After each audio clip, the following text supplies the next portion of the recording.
அடுத்து வந்து பெரியார் முஸ்லிம்களுக்கு விரோதி அப்படின்ற ஒரு குற்றச்சாட்டை நாம் தமிழர் கட்சி சொல்றாங்க. அதற்கு ஒரு ஆதாரத்தையும் வந்து சீமான் காட்டுறாரு. பெரியார் தன்னுடைய 85வது பிறந்த நாளை ஒட்டி ஒரு செய்தி கொடுக்குறாரு. 1963 வந்திருக்கு. அதுல செய்தியில என்னன்னா, நமக்கு 4 எதிரிகள்: பார்ப்பனர்கள், நம்மில் கீழ்த்தரமான கீழ் மக்கள், அடுத்த முஸ்லிம்கள், கிறிஸ்தவர்கள் அப்படின்னு 4 பேரை எதிரியா சொல்றாரு. அப்புறம் முஸ்லிம்களை துலுக்கம் அப்படின்னு பல இடங்கள்ல வந்து பயன்படுத்துறாரு. இவர் தான் வந்து முஸ்லிம்களோட பாதுகாவலரா அப்படின்னு கடுமையான கேள்விகளை பெரியாரை நோக்கி எழுப்புறாரு. சரி, இவருடைய ஆவணத்துல என்ன எழுதியிருக்கிறாரு?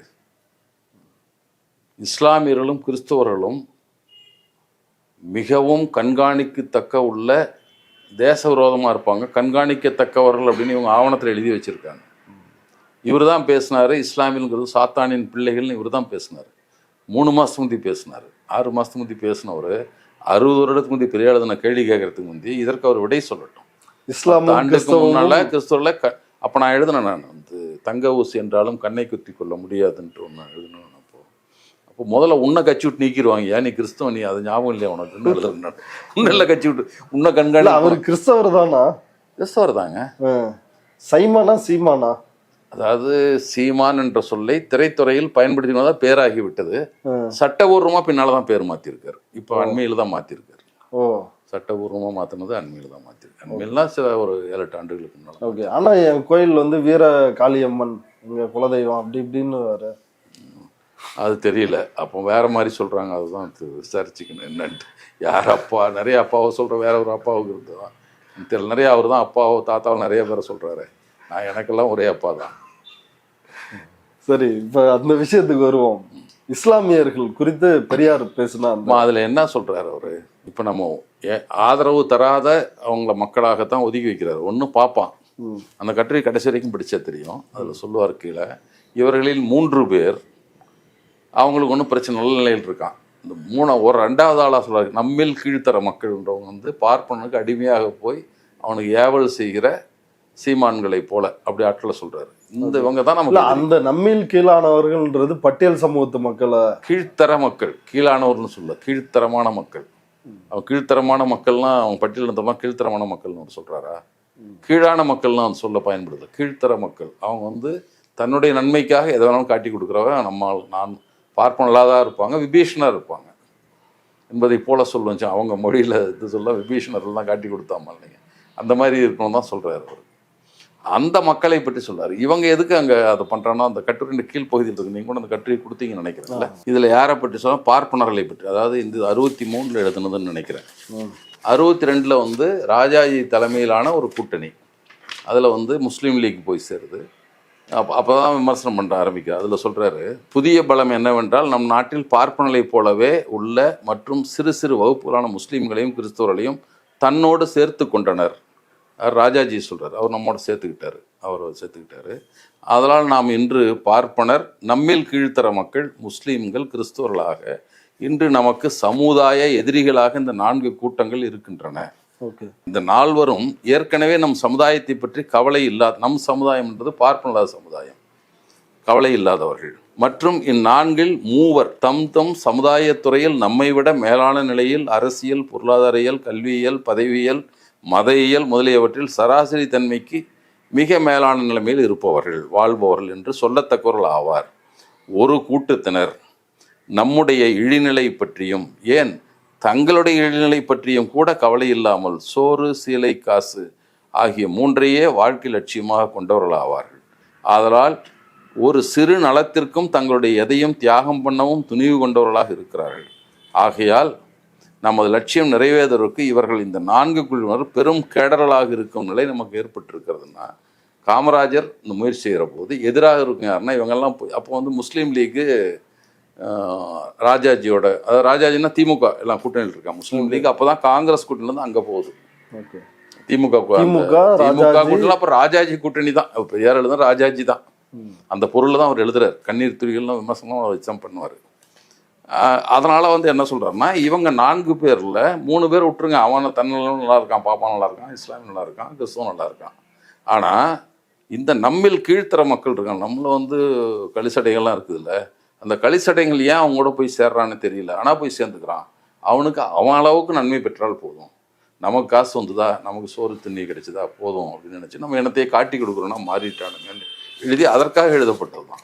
உங்களுக்கு இதோட இன்னொரு கட்டுரையும் இருக்குது. 1/1/62 ஜனவரி 1/62 ஒரு கட்டுரை எழுதியிருக்காரு. அதுலேயும் வந்து பார்ப்பன தோழர்களுக்கு அப்படின்னு எழுதி, அதை கூட சொல்ற பார்ப்பன தோழர்களுக்காம் அப்படின்னு சொல்றாரு.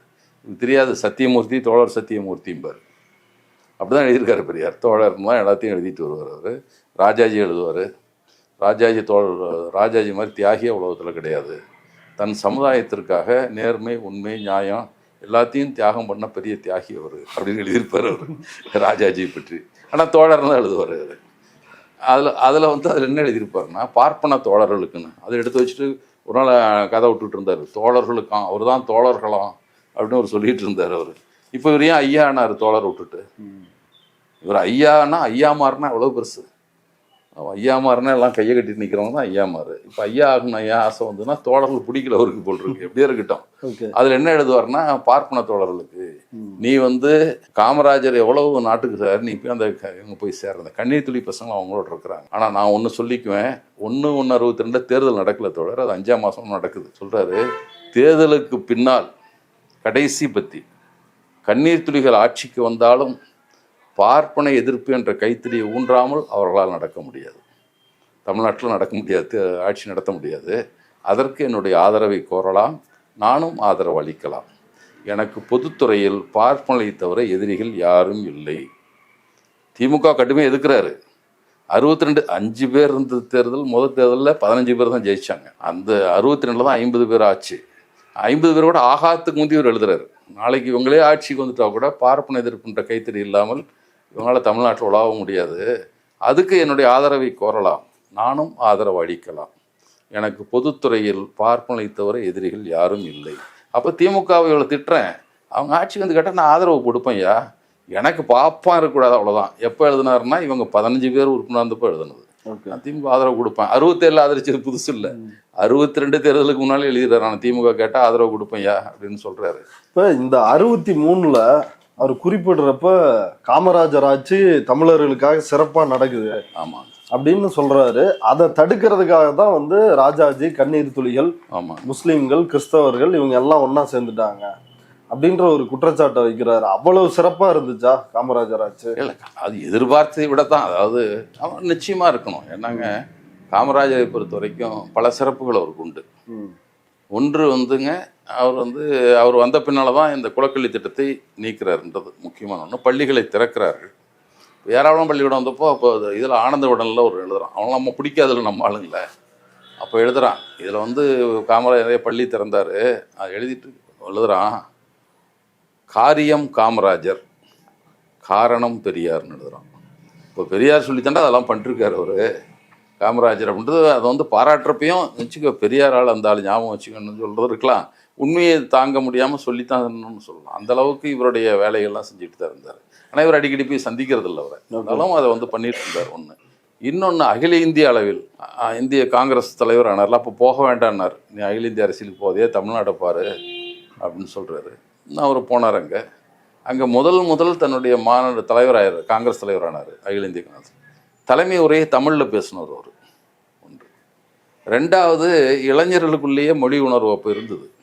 இப்போ தமிழ்நாடு வந்து ஒரு இளைஞர் காங்கிரஸுடைய பயிற்சி முகாம் நடக்குது. அதில் வந்து தமிழ்நாட்டின் சார்பாக இப்போ குடந்தை ராமலிங்கன்னு ஒருத்தர், குமரி ஆனந்தன் நினைக்கிறேன், குடந்தை ராமலிங்கம் ஞாபகம் இல்லை. இங்கே வந்து ஒருத்தர் ரவி கேரளாக்காரர் இருந்தார், வயலார் ரவி.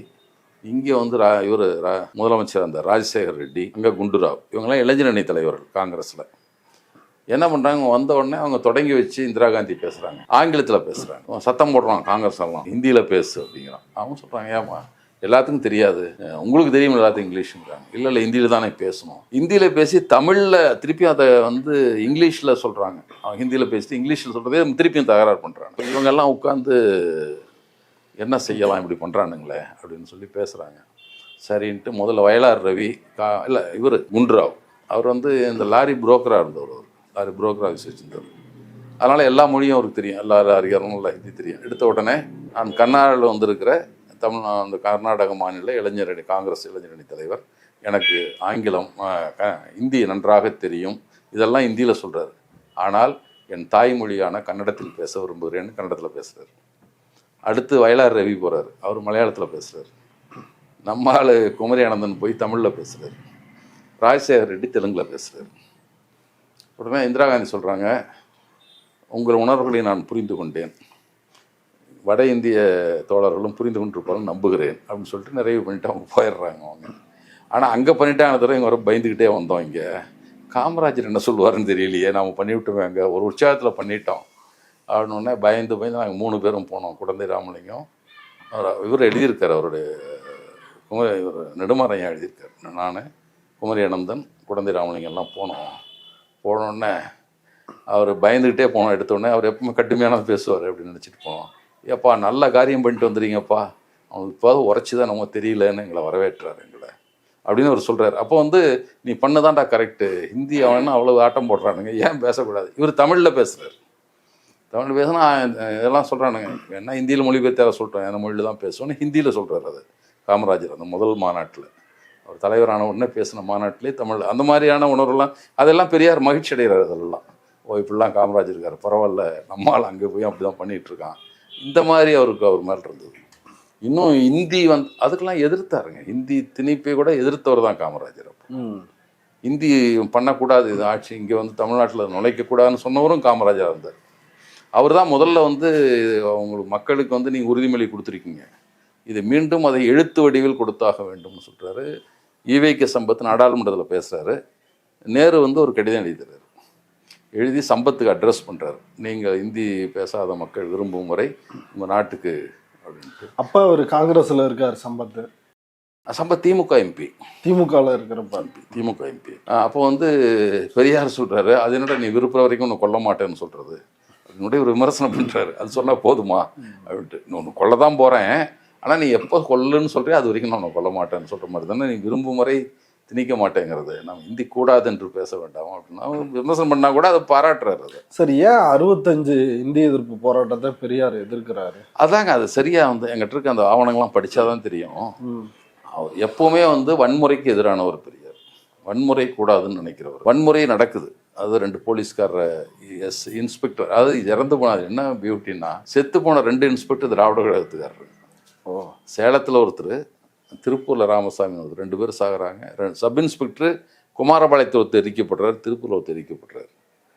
அது கூட அதுக்கு முன்னாலே ஒரு எழுதுறாரு, வன்முறை கூடாது, காலித்தனம் கூடாது, உன் கருத்தை சொல்லு, எனக்கு என்ன இப்போ சங்கடமாக இருக்குன்னு அவர் எழுதியிருக்கார். அவர் எனக்கு சங்கடமாக இருப்பது என்பது, அவனும் தமிழன், அதாவது போராடுறவனும் தமிழன், சுடுறவனும் தமிழன், ஆட்சியிலும் தமிழ்லாம் இருக்கிறானே, இப்போ நடக்குதே என்ன வருத்தப்படுறேன் நான். ஆனால் காலித்தனங்கள் நிறுத்தி கொள்ள வேண்டும், போராட்டம் என்ற பெயரால் காளிகள் உள்ளே நுழைந்து விட்டார், அப்படிதான் எழுதுறாரு. இவங்களை திமுக காலின்னு எழுதலை, காளிகள் உள்ளே நுழைந்து விட்டார். அண்ணா எனக்கு இது சம்மந்தம் இல்லைன்னு சொல்லிட்டாரு. திமுக அந்த போராட்டத்தில் திமுக அண்ணா எனக்கும் இந்த போராட்டத்துக்கும் திராவிட முன்னேற்றத்துக்கும் சம்மந்தம் இல்லை, மாணவர்கள் நடத்துகிறாங்க அப்படிதான் அவர் சொன்னார். அப்போ ஆனால் அவன் ரொம்ப உற்சாகமாயிட்டு எல்லாம் பூந்துட்டான், பசங்களுக்கே மகிழ்ச்சி அப்படி தானே செய்வான். அந்த மாதிரி நடக்கிறப்ப தான் அவர் சொல்கிறார். அது அந்த ஒரு 15 இதை ஒரு காங்கிரஸ்காரர் திரட்டி புத்தகமாக போட்டிருக்காரு. எங்கிட்ட அந்த புத்தகம் இருக்குது, இப்போதான் கிடைச்சிது. இந்த புத்தகத்தில் அறிக்கையெல்லாம் தான் சொல்கிறாரு. அதில் எப்போவுமே இந்த போராட்டம் வேண்டாம் அப்படின்ல அவர் என்ன, அதில் கூட ஒரு இடத்துல தனியாக ஒரு இடத்துல சொல்லுவார், எனக்கு ஹிந்தி எதிர்ப்பு முக்கியமா, பின்னால் ரொம்ப லேட்டாக கேட்குறாங்க, அப்போ என் மனநிலை என்னவாக இருந்தது என்றால், இந்திய எதிர்ப்பு முக்கியமாக, காமராஜர் ஆட்சி காப்பாற்றுறது முக்கியமானா காமராஜர் ஆட்சி அப்போது முக்கியமாக நினைத்தேன், அவர் இருந்தால் இந்திய விடமாட்டார்னு நம்பினேன் நான் அப்படின்னு அவர் சொல்கிறார். அவர் வன்முறையை தான் அவர் எதிர்த்தாருங்க. அந்த கீழ்வன்மொழியிலையும் சொல்கிறாங்க, வன்முறை தான் கூடாது, பேச்சுவார்த்தையின் வழியாகத்தான் தீர்க்கணுமே தவிர இப்படி பண்ணால் நம்ம மக்களுக்கு. பெரியார் அம்பேத்கர் 2 பேரும் வன்முறையை ஏற்றுக்கல. ஏன்னா வன்முறையின் மூலம் எது நடந்தாலும், தப்பு யார் பக்கம் இருந்தாலும் கைது செய்யப்படுவதும் தண்டிக்கப்படுவதும் பாதிக்கப்படுவதும் நம்ம நாட்டில் தான் இருப்பாங்க. நான் பிராமினோ அல்லது எஸ்சியோ எஸ்டி பிசி தான் கைது பண்ணப்படுவோம், அடி வாங்குவோம், எல்லாம் நம்மளால தான் இருப்பான். அதனால் கூடாதுன்னு சொன்னார். இப்போ கீழ்வன்மணி பிரச்சனை நடந்தது, பேச்சுவார்த்தையில் தான் முடிஞ்சது கடைசியாக. அதுதான் பெரியார் சொன்னார், இது முதலே கம்யூனிஸ்ட் செஞ்சேன் என்ன, நீ பாட்டில் எங்கேயோ உட்காந்துட்டு சொல்லிட்டு போய்டும், இங்கெல்லாம் சாவறதா இங்கே இருக்கும் அப்படி தான் அப்போ அறிக்கை விட்டார். கம்யூனிஸ்ட்லாம் கடுமையாக விமர்சனம் பண்ணார்னா இந்த வன்முறைக்காக தான் பண்ணார், வன்முறை கூடாது. முஸ்லீம்கள் கிறிஸ்தவர்கள் இந்த சிறுபான்மையினர் மக்கள் மீது அவருக்கு என்ன பார்வை இருந்தது பெரியாருக்கு? ஏன்னா ஒரு எதிர் பார்வை தான் அவருக்கு இருந்துச்சு. அவன் பொய்யா ஏங்க இணை இழிவினவங்க இஸ்லாமே நன்மருந்துன்னு சொன்ன பெரியார், எல்லாம் இஸ்லாமா மாறுங்கள்னு சொன்ன பெரியார் போய் எப்படி இஸ்லாமுக்கு எதிராக இருந்திருப்பார்? அந்த அவங்க அரசியலுக்காக முஸ்லீம் லீக் பேசப்பட்டது, முஸ்லீம்களை பேசுனதை தான். நீ முஸ்லீம்களுக்கு என்ன கேடு, ஏன் போய் அவங்களோட போய் சேர்றான் பாப்பானோட அப்படின்னு தான் அவர் எழுதுறாரு. அது முஸ்லீம்ங்கிறது முஸ்லீம் லீக் கட்சி தான் எழுதுறாரு அவர். ஆனால் அந்த சூழலில் பிரித்து எழுதலை அவர். மொத்தமாக அப்போ சூழலில் புரிஞ்சிருக்கு, இந்த சூழல் நமக்கு புரியாமல் இருக்கலாம். அது முஸ்லீம் லீக்கு போய் அவங்களோட சேர்ந்தது தான். அதுவும் வந்து திமுக தலைமையிலான கூட்டணி அவர் நினைக்கிறார், ராஜாஜி தலைமையிலான கூட்டணின்னு நினைக்கிறார். அதுதான் பிரச்சனை. ஒன்று நான் முதல் பெரியாருடைய பேச்சு கேட்டதே அதுதாங்க. குளத்தூரில் கூட்டம், எங்கள் தமிழாசிரியர் கேட்குறாரு, யாரெல்லாம் பெரியாரை பார்த்துருக்கீங்க கேட்குறாரு. அவர் திமுககாரர். நான் கை தூக்குறாங்க எல்லாம், யாரும் பார்த்தவங்க கை தூக்குனாரு, யாரும் இல்லை. இன்றைக்கி அரசமுறை திடலில் வந்து பெரியார் பேசுகிறாரு, போய் பாருங்கள் அவரை. அவர் அரசியல் பேசாதெல்லாம் கணக்கில் எடுத்துக்காத, ஆனால் நீங்கள்லாம் அவரை பார்க்கணும். ஒரு தலைவர், நமக்கான தலைவர் அவர். அப்போ திமுக கடுமையான எதிர்ப்புங்க, ஆனாலும் பெரியாரை விட்டு தராமையே பேசுவார் அவர். இது எந்த ஆண்டு? 63, 62, 63. அப்போ தேர்தலில் வந்து டாக்டர் சுப்ராயன் இப்போ சொல்கிறாருல்ல, டாக்டர் சுப்ராயன் எங்கள் எம்பி. அப்போ திருச்செங்கோடு தொகுதியாக இருந்தது எங்களுது. எம்பி ஆகிட்டார், எம்பி ஆகி மத்திய அமைச்சர் ஆகிட்டார். திடீர்னு மராட்டியத்தில் பிரச்சனை வருது, மராட்டியத்துக்கு ஆளுநராக அவரை வந்து நேரு போடுறாரு. எம்பி பதவி திறந்துட்டு ஆளுநர் ஆகிறாரு. அந்த இடத்துக்கு திருப்பி தேர்தல். அப்போ சேகந்தப்பன் தோத்துட்டார் முதல்ல, திருப்பி அவரே திமுக நிற்கிறார். காங்கிரஸ் வேட்பாளர் என்னுடைய தாத்தா, அப்போ காங்கிரஸ் வேட்பாளர் நிற்கிறார். அந்த தேர்தலில் வந்து பிரச்சாரத்துக்கு வர பெரியார் 20 நிமிடம் தான் பேசினார். அப்போ என்ன பேசினார்னா, நம்ம நாட்டில் குலக்கல்வி திட்டத்தை பற்றி சொல்கிறார். குலக்கல்வி திட்டம் நம்மளாம் படிக்கக்கூடாதுன்னு ஒரு கூட்டம் இருக்குது. அந்த கூட்டம் அந்த ராஜாஜின்னு ஒருத்தர் முதலமைச்சராக வந்து பண்ணார். அப்போ 53 கொண்டு தான் எல்லாம் சொல்கிறார். அதை வந்து காமராஜர் முதலமைச்சராக வந்தோடனே அதெல்லாம் எடுத்துட்டு பள்ளிக்கூடங்களை கிராமங்கள் தூராது பண்ணார். அப்போல்லாம் சொல்கிறார். அதாவது அப்போ என்ன முயற்சி சொன்னார்னா, ஆசிரியர் பயிற்சி தான் ஆசிரியராகணும் அவசியம் இல்லை, நீ படிச்சிருந்தா போதும், எஸ்எல்சி படிச்சிருந்தா போதும், நீ ஆசிரியர். நடுவில் உங்களை அனுப்பிச்சு உங்களுக்கு இது கொடுப்பாங்க, ரெஃப்ரெஷர் கோர்ஸ் மாதிரி ட்ரைனிங் கொடுப்பாங்க. அதனால் எல்லா பக்கமும் பள்ளிக்கூடம் ஆசிரியர் இல்லை, எல்லாத்தையும் போடுற அன்ட்ரெயின் டீச்சர்ஸ்னு அப்போ சொல்லுவாங்க, போட்டுட்டு அவங்களுக்கு பயிற்சி கொடுக்குறாங்க. இப்போ இந்த மாதிரி இல்லைனா கூட பண்ணி இப்படிலாம் செஞ்சு நம்மளாம் படிக்க வச்சதை நம்மலாம் படிச்சுட்ருக்கோம். இப்போ காமராஜர் ஒருத்தர் நிற்க வச்சுருக்காரு, ராஜாஜி ஒருத்தர் நிற்க வச்சுருக்காரு. நீங்கள் யாருக்கு ஓட்டு போடணும் அப்படின்னு வேறு நிறுத்திட்டு நீங்கள் முடிவு பண்ணி போடுங்க அப்படின்னு சொல்லி அவ்வளோதான் பேச்சுங்க. திமுக போடு காங்கிரஸ் போடு எதுவுமே சொல்லலை, அது அவ்வளோதான் பேசினார். அடுத்த நாள் தான், ஐயா ஒன்றுமே பேசலையே அரசியல், இதுதான் ஏன் சொன்னார், நானும் கேட்டேன் ஒன்றும் சொல்லலை அப்படின்னு அவரும் சொன்னார். அதுதான் முதல் பேச்சு. அது காமராஜர் எப்படி நினச்சாருன்னா, நமக்கு வந்து கல்வியை தடுத்தான் ராஜாஜி, அதை உடைச்சி எல்லாத்தையும் கல்வி ஆக்கினவர் காமராஜர். அந்த ஒரு இதுதான் அவருக்கு. அது இல்லாமல் கீழே இருந்து வர்றாரு அவர், அடித்தட்டு. அப்போல்லாம் வந்து அங்கே தீண்டாத மக்களாக இருந்து அப்போ தானே மாறுறாங்க, அங்கேருந்து வர்றாரு இவர். அதனால் அவரை ஆதரிக்கணும், அந்த மாதிரி எண்ணம் தான் இருந்திருக்கு. காமராஜர் வைக்கம் போராட்டத்தெல்லாம் கலந்துருக்காரு காமராஜர். ஆனால் அது அப்போ பெரியாருக்கு தெரியாது, காமிச்சார். இப்போ சீமான் வந்து ஒவ்வொரு தலைவர்களையும் ஒப்பிடுறாரு. வஉசிய பெரியாரோட ஒப்பிடுறாரு. சொத்துக்களுக்காக வாரிசு தேடிய பெரியார் தலைவரா, சொத்தை விற்று நாட்டு விடுதலைக்கு போராடிய வஉசி தலைவரா அப்படின்னு. வஉசி முத்துராமலிங்க தேவர் இல்ல இப்ப சமீபத்துல சொன்னது, முன்னாடி வந்து முத்துராமலிங்க தேவரை வந்து சொன்னாரு. இப்படி ஒவ்வொருத்தரோட வந்து ஒப்பிடுறாரு. மறைமலை அடிகளோட நீ பெரியாளா, அண்ணல் தங்கோவோட வந்து பெரியார் பெரியாளா அப்படின்னு எல்லா தலைவர்களையும், இப்படி பரிதிமார் கலைஞரோட பெரியாளா, தமிழ் தாத்தா சாமிநாத ஐயரோட பெரியாளா அப்படின்னு எல்லாத்தையுமே கேட்கிறாரு. வரலாற்றில் என்னை போல ஒரு மகனை இன்னும் வந்து திராவிட இயக்கம் சந்திக்கல, நான் பிரபாகரனின் பிள்ளை, என்னை சந்திச்சிட்டீங்க, நீ உங்க கதை முடிஞ்சது அப்படின்றாரு. அது சரி. 72 தொடர் முதல்ல ஈழத்தில் சிக்கல் வந்தது. ஈழத்தில் சிக்கல் வந்து அப்போ தான் வந்து தமிழரசு கட்சி அதை பற்றி போராட்டங்கள், கல்வி தரப்படுத்தல் நடக்கிற நேரம். சிக்கல் வந்த உடனே செல்வநாயகமும் அமரனையும் யாரை வந்து சந்திச்சாங்கன்னா பெரியார் தான் சந்திச்சாங்க. ஏன் மற்றவங்கள அவங்க பார்க்கல? அவங்க நமக்கான தலைவன் அவங்க யார் நினச்சிட்டாங்க, இளைய தமிழரில் சொல்கிறாங்க. அவங்களே வந்து ஏன் பெரியாரை வந்து பார்க்குறாங்க? அது ஒன்று, அதை விட்டுருங்க. இந்த ஒவ்வொரு தனித்தனி கதை சொல்லணும். அண்ணல் தங்கோவுக்கு தனியாக சொல்லணும். அண்ணல் தங்கோ வேற ஒன்றும் சொல்ல, காங்கிரஸ்காரர். அவர் வந்து குடியாத்தம் அந்த ஆற்று மணலில் கூட்டத்தெல்லாம் ஏற்பாடு பண்ணிடுறாரு. காந்தி வர்றாரு, கூட்டி வர்றேன்னு சொல்கிறாங்க. ஆனால் அன்றைக்கி வர்ற அன்னைக்கு காந்திக்கு நேரம் இல்லைன்னு பேசாமல் போயிடுறாரு. அப்போ வந்து மணல் கூட்டத்தை போயிட்டாலும் கோபம் வந்துடுது. இப்போ காங்கிரஸுக்கு நேரான எதிரி யாருன்னா சுயமரியாதை இயக்கம், அதில் வந்து சேர்ந்தார் அவர். இவர் ஒன்றும் சுயமரியாதை இயக்க கொள்கை ஏற்றுக்கெலாம் வந்து சேர்ந்தவர் இல்லை. அதே மாதிரி 1940 மாநாடு, நீதி கட்சி மாநாடு சொன்னோம் இல்லைங்களா, அதில் வந்து அடுத்து வருகிற இதில் மக்கள் தொகை கணக்கெடுப்பில் தங்களை திராவிடர்கள் என்று சொல்ல வேண்டுங்கிற தீர்மானத்தை முன்மொழிஞ்சவர் அண்ணல் தங்கம். ஆனால் இவரை வந்து ஏதோ போயிட்டு, அவர் தனித்தமிழ் ஆர்வலர். அதில் மணியம்மையார் பேரை கூட காந்திமதிங்கிறத அரசியல் மணின்னு அவர் தான் மாற்றுறாரு. அவங்க கேஏ மணியம்மைன்னு அப்புறம் போட்டுக்கிட்டாங்க அரசியல் மணின்றதை. அந்த மாதிரி தனித்தமிழ் ஆர்வலர், அதில் ஒன்றும் இல்லை. பெரியார் நின்றார். அவர் வந்து 44க்கு முன்னாலே அமைப்புட்டு போயிடுறாரு. அவர்லாம் தமிழர் கழகம்னு பேர் வைக்கக்கூடாதுன்னு நான் சொல்லலை.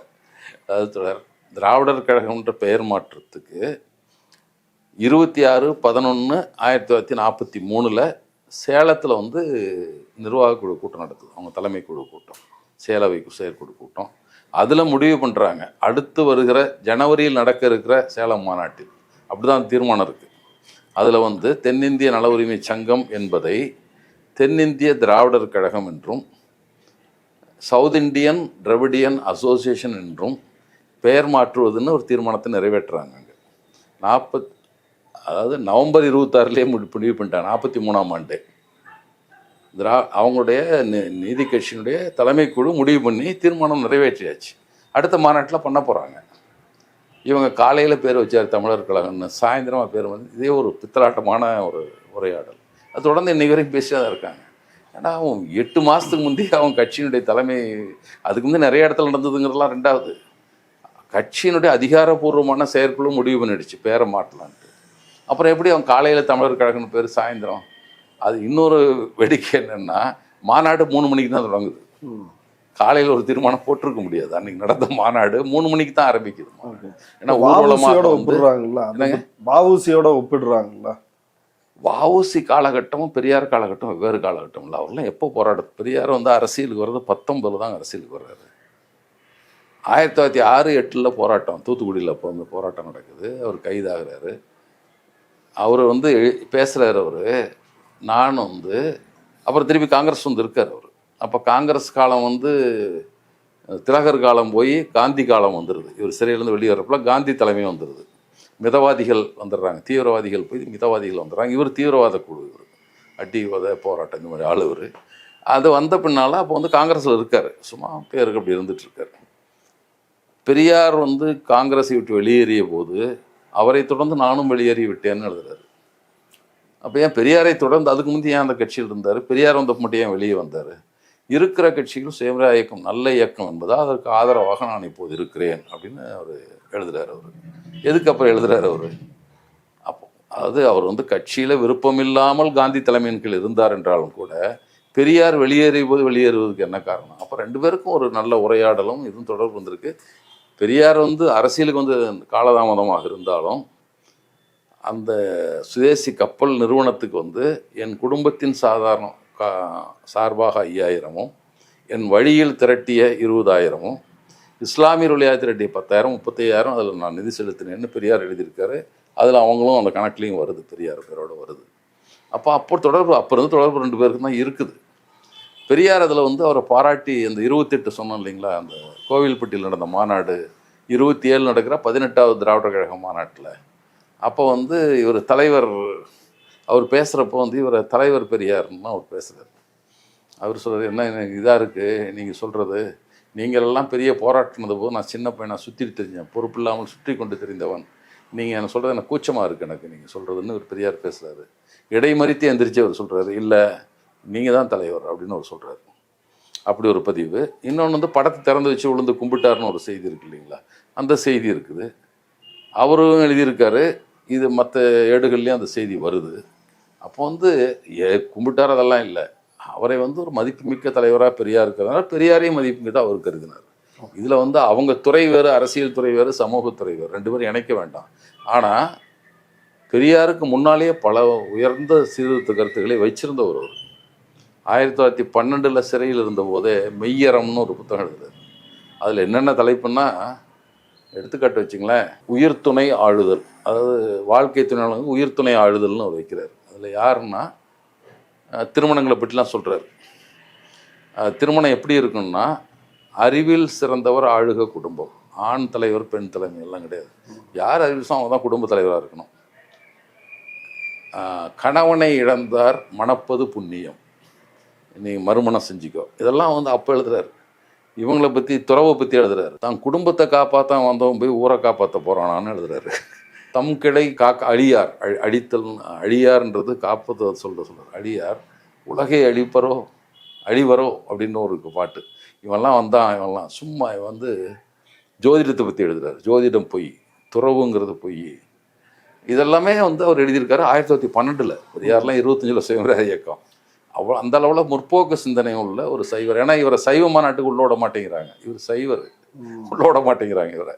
நீ சைவனே இல்லை போடா, நீ எல்லாம் அந்த அளவோட சுற்றிட்டு இருக்கிறேன்னு இவரை முருகப்பர், முருகப்பா நிறைய பேரை மறுக்கிறாங்க.